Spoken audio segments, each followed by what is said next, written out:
Halo kawan-kawan semua, selamat bertemu dalam YouTube channel saya, yaitu Selangkah Maju. Pada episode kali ini, saya akan membincangkan 7 langkah yang boleh kita terapkan dalam hidup untuk keluar dari kemiskinan. Kamu pernah terpikirkah kenapa kita masih merasa sentiasa rasa kekurangan walaupun kita sudah mempunyai pekerjaan yang baik dan pendapatan yang memuaskan? Kalau kawan-kawan mempunyai pertanyaan seperti ini, teruskan menonton video ini, karena dalam video ini saya akan membahas langkah-langkah untuk keluar dari kemiskinan secara lebih terperinci. Tapi sebelum itu jangan lupa subscribe dan like YouTube channel saya ya.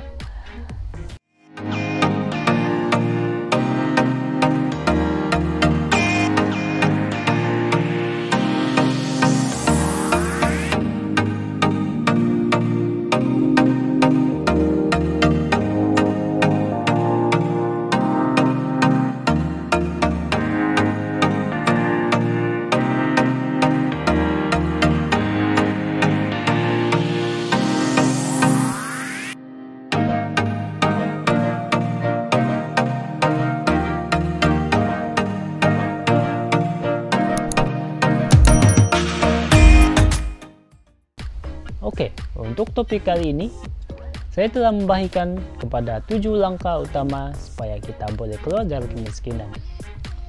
Langkah yang pertama, mengubah cara berpikir atau mindset. Untuk berjaya dan mau melakukan sesuatu, kita perlulah mempunyai mindset yang jelas dengan tujuan kita. Haruslah mempunyai mindset yang positif dan sikap yang tidak mudah berputus asa. Sebagai contoh, sebelum melakukan suatu perkara atau pekerjaan, haruslah berpikir bahwa kita boleh melakukannya. Selain itu, boleh juga dengan mengubah pola berpikir kita.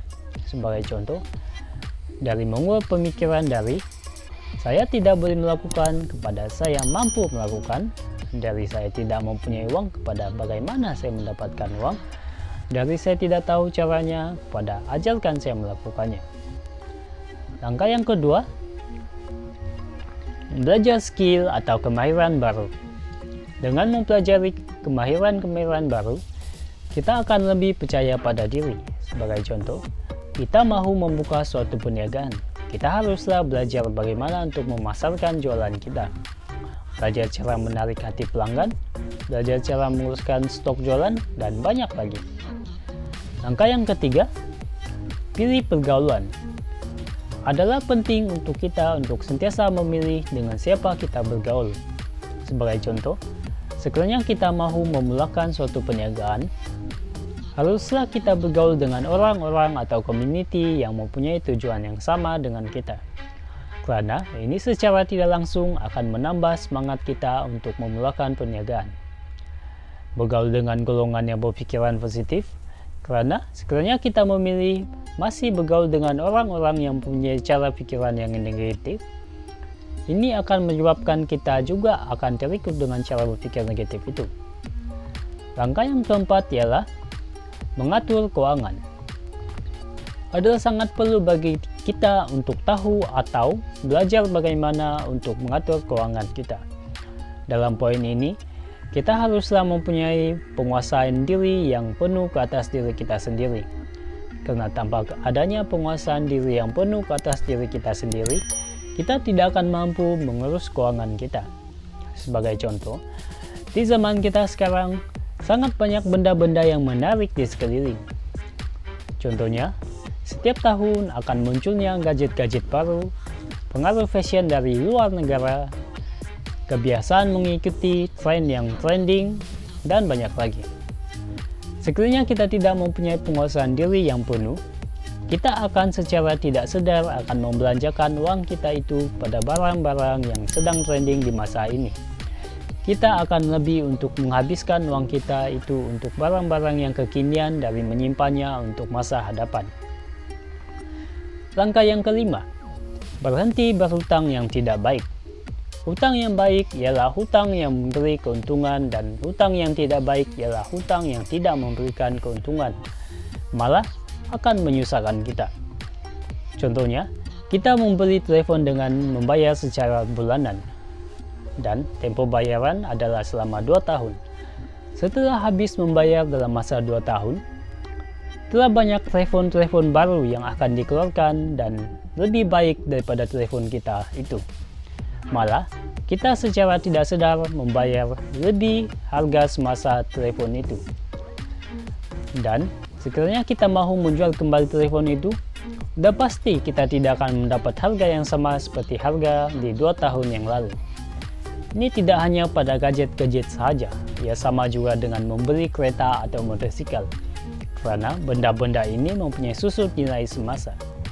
Coba tanamkan mindset menghabiskan uang pada benda yang tiada susut nilainya, contohnya emas, properti, atau melabur saham. Langkah yang keenam, mempunyai impian jangka masa yang panjang. Ramai golongan di luar sana yang merasa proses pembelajaran itu terhenti setelah tamat college atau university. Padahal, pelajaran hidup yang sebenar adalah dunia selepas tamat belajar. Seharusnya, sebelum tamat pengajian lagi, kita sudah membayangkan kemana kita setelah tamat pengajian nanti dan mampu untuk berubah mengikut keadaan semasa. Contohnya, setelah tamat pengajian, kita masih belum mendapat pekerjaan yang sesuai dengan bidang yang kita pelajari. Coba cari apa-apa saja pekerjaan pada masa itu, supaya kita tidak membuang masa sementara menanti adanya kekosongan pekerjaan dalam bidang yang kita ceburi. Di sini, saya membagikan satu tips daripada orang-orang berjaya, yaitu orang berjaya itu tidak menunggu peluang, tetapi akan menciptakan peluang.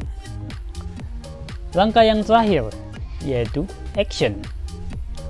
Ini adalah poin yang terpenting dari semua ini, karena tanpa action semuanya tiada gunanya. Karena semua perkara itu memerlukan aksi. Sebagai contoh, setelah tamat pengajian, kita telah membayangkan bahwa kita akan mencari pekerjaan. Tetapi, apa yang kita lakukan malah sebaliknya. Kita malah malas-malasan di rumah, tidak berusaha mencari pekerjaan. Sekiranya seperti ini, sampai bila pun kita tidak akan menemui pekerjaan. Selain itu, contohnya kita mahu memulakan sesuatu perniagaan, tapi kita takut untuk memulakannya, walaupun dari yang kecil-kecilannya dahulu. Kalau seperti ini, sampai bila pun kita tidak akan merasa pengalaman bagaimana untuk memulakan perniagaan. Dalam agama juga mengajarkan, iman tanpa perbuatan itu tiada gunanya. Oke, sampai di sini saja. Sekiranya kawan-kawan mendapat sedikit motivasi dari video saya ini, tolong like, share, dan subscribe YouTube channel saya, dan tekan butang lonceng supaya kawan-kawan mendapat notifikasi apabila saya mengupload video baru selanjutnya. Salam selangkah maju, saya Swenly, selamat bertemu di video selanjutnya. Bye-bye.